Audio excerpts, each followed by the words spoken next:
Hey, what's happening?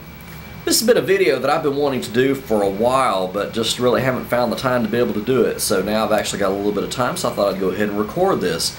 Now, yeah, I know you've been watching a lot of the vlogs from not only me, but from other DJs. We always talk about the positive things about becoming a mobile DJ and how fun it is and how wonderful it is. And yeah, it is wonderful. Okay, don't get me wrong on that. But just like anything else, there are some negative things to becoming a mobile DJ and some things that you might have to, find yourself faced with. And that's what I want to talk about today. I mean, it doesn't matter what kind of field you go into. I mean, you could talk to a police officer, they're going to tell you, the positive things and the negative things. You can even talk to, firemen, they'll tell you the same thing, real estate agent. I mean, it doesn't matter who it is. Even probably your pastor at your local church, I'm sure you can get out and talk to him and ask him if there are negative things about his job, and I'm sure he'll tell you that there are too. I mean, there's negative things with everything. So that's just something you're not going to be able to escape. So that's what I want to talk about today. And mainly what I want to talk about is wedding receptions and things that I've had some experiences with in my life as far as being a wedding DJ and some things that have happened. So we'll just talk a little bit about that, okay? Now, let me tell you about one negative experience that I had. And let me stress this, okay? For probably every negative experience I've had, I've probably got 1,000 or 1,500 positive experiences. So it's not something that happens every once in a while. But again, occasionally you will have negative things happen in this business, and just like anything else, I mean, that's just life in general. But a couple years ago, I did a wedding for a couple, and the groom was French, and he had just moved over here from France. All of his family spoke French, didn't even speak a word of English, and the bride's family was local, so they all spoke English. And that was a little bit tricky from the very beginning. Well, for the ceremony, they wanted all French music. And since I'm not really familiar with French music, I asked the bride to make me a CD, which is what she did.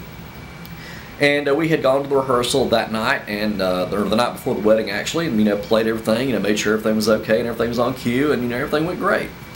Well, the next day for the ceremony, everything seemed to be going okay. At least I thought it was from my point of view. And everybody got out there and had a good time dancing after the ceremony. The reception went great, and it was really a neat experience. Well, a couple days later, I got an email from the mother of the bride, and she said, "Well, I just wanted you to know how disappointed we were with the service that you provided the other night."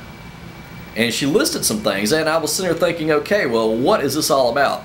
And first of all, she said, okay, she said, well, the song that you played for the groom's grandmother and mother to come out with was talking about little boys and their daddies or something like that, but it was in French. And she said you played that song. She said you actually reversed the songs, but for the grandmothers of the groom to come out to and the grandmother of the bride to come out to, and or something like that. I wasn't really sure what it was all about, but anyway, again, all the music was in French, and I explained to her. I said, well, look, I played the music just as it was on the CD. Now, if she got it, wrong in order on the CD, that's not my problem. I mean, we'd played it the night before. I mean, it's just like that, and everything went good. So, anyway, I was, that was something that was concerning me. She also said something about, we made you a custom playlist that we wanted you to play only that music, and you're out there playing Footloose and the Electric Slide and things like that. Well, here's what the bride had told me. Her and I had talked about that, and she said, yeah, we're going to be making you a list of songs that we definitely want played, but, if somebody else comes up requesting something else, then yeah, go ahead and play it. The whole idea is to get people out there on the dance floor. Well, that's the way it is in most wedding receptions. That's the whole idea. And I did have a guy come up to me who requested the song Footloose, and said that his mother really wanted to hear it. Well, you know what? I put in Footloose. Everybody got out there on the dance floor, including the bride and groom. They were having a good time smiling and enjoying themselves and things like that. But the mother of the bride wasn't enjoying herself. So, I think that, she pretty much wanted it to be more about her than it was more about her daughter. You know what I'm saying on that? And again, that was a pretty negative experience. But later on, I did find out that particular mother of the bride, that she's notorious for going and just complaining about things all the time. So, so I mean, I really, when something like that happens, you really can't take it too personal, because you know what, I did my job and I did it right, and I did it, just about like I always do. My main goal is pleasing the bride and groom, and the bride and groom both came up to me and told me they were very pleased with how everything went. Everybody had a good time, and everybody danced the entire time. There was not a single time when there wasn't anybody out there on the dance floor. So, I look at it this way: I pleased the bride and groom, even though the mother said that I didn't. But, I did do a good job on that, and she really, the bride and groom really appreciated that. But, I feel sorry for that groom. That's what I'd say, I have to put up with the mother-in-law like that. But anyway, that's just my 2 cents on that. Now, another experience that I had was at a wedding. We had gotten to the open dancing portion of the evening. And any DJ will tell you this, you know, if you start playing a song and nobody gets out there and dances to the first song, don't worry about it, because sometimes it does take maybe a couple songs to get people out there dancing, because maybe somebody doesn't want to be the first person to run out there on the dance floor. You see what I'm saying? So yeah, sometimes it will take a couple songs. Now sometimes I do have people who will get out there and dance immediately. I mean, it'll just pack the dance floor into the first song, but sometimes it does take a couple songs to do that. Well, on this particular night, I'd played Shout by the Isley Brothers. And that was a song that the bride and groom had requested. Well, the mother of the groom came up to me at the DJ table and she said, well, you need to cut this music off because nobody's out there dancing. And I just simply explained to her, I said, ma'am, look, I understand what you're saying, okay, but I do this all the time. You know, give it a couple songs, people will get out there and dance in just a few minutes. I promise you that. And, you know, a lot of people don't dance the first song. And she's like, well, no, nobody's having a good time. You need to cut it off now, and, you know, all this other stuff. You know, I told her, I said, look, ma'am, I said, please, just let me do my job. You just go on and go get you a drink and go sit down, okay? You know, we've got it under control. And sure enough, a couple songs later, I mean, people started getting up there dancing, and it stayed packed the rest of the night. And then later on that night, the mother of the groom came back to me and said, you know what, you're playing too much top 40 music. You know, I'm an older person. I want to hear this and that. You know, you need to play more of this and that. You know, but she was the only oldest person there. You know what I'm saying? I'd played a little bit of older stuff early in the evening, but this was like getting toward the later part of the evening, you know, when you got most of the younger crowd. Because, I mean, this couple was probably around maybe 20, 21. I mean, so they were, you know, a pretty young couple.